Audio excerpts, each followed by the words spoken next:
কাজ ক্ষমতা শক্তি নিয়ে কথা বলছিলাম। এরপরে যে কাজ ক্ষমতা শক্তির নিয়ে কথা বলতে একটি গাণিতিক সমস্যা সমাধান করা যাক। আমরা এর আগে কাজ ক্ষমতা শক্তি কিভাবে কাজ বের করে, কিভাবে ক্ষমতা বের করে এবং অশ্ব ক্ষমতা কিভাবে বের করে সেগুলো দেখেছি। এখন এই সংক্রান্ত যে সকল সমস্যা বলি বিভিন্ন চাকরির পরীক্ষাতে প্রায়শই এসে থাকে, আমরা সেগুলোকে সমাধান করব এবং তার সাথে অন্যান্য সমস্যাগুলো সমাধান করার চেষ্টা করব।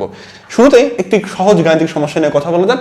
প্রশ্ন বলা হচ্ছে একটি পাম্প 500 কেজি পানিকে 3 মিনিটে 20 মিটার উঁচুতে তুলল।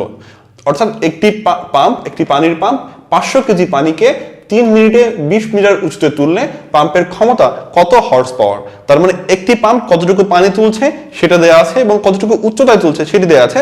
এখন ওই পাম্পের ক্ষমতা কত হর্স পাওয়ার সেটি আমাদের নির্ণয় করতে হবে। তাহলে যদি ক্ষমতা নির্ণয় করতে চাই, আমরা জানি যে কোনো পাম্পের ক্ষমতা বা হর্স পাওয়ার ইকুয়াল হচ্ছে, যে কোনো যন্ত্রের বা বস্তুর হর্স পাওয়ার হচ্ছে mh/75 × t। এক্ষেত্রে প্রশ্নে পানির ভর, যে পানিটাকে সে তুললো দেয়া আছে, সেই জিনিস সেই ডাটাগুলো দেয়া আছে, গিভেন m দেয়া আছে হচ্ছে 500 কেজি, অর্থাৎ 500 কেজি পানিকে উপরে তুলছে, তার মানে পানির ভর কত 500 কেজি, তাহলে বস্তুর ভর হচ্ছে 500 কেজি। এবং h কতটুকু উচ্চতা তুলছে 20 মিটার উচ্চতা তুলছে, কতটুকু সময়ে 3 মিনিটে, দ্যাট মিনস 3 × 60 সেকেন্ড।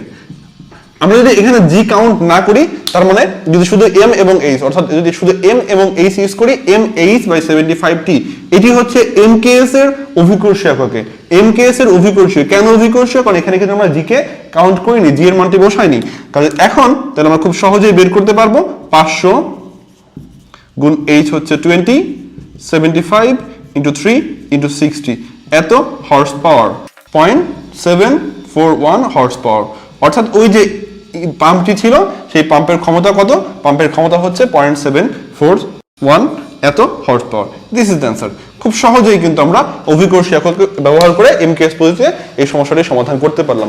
অন্যান্য সমস্যাগুলি এরূপই, খুব সহজ, কিন্তু আমাদের ডাটাগুলো কোন এককে দেওয়া আছে সেটিকে আগে ডিফাইন করে সে অনুযায়ী সূত্রটাকে বসাতে হবে। যে ডাটাগুলো যদি এমকেএস দেওয়া থাকে আমাদের এমকেএস এর সূত্র ব্যবহার করতে হবে, যদি সিজিএস দেওয়া থাকে সিজিএস, এফপিএস দেওয়া থাকলে এফপিএস এর সূত্র ব্যবহার করে অশ্ব ক্ষমতা নির্ণয় করতে হবে।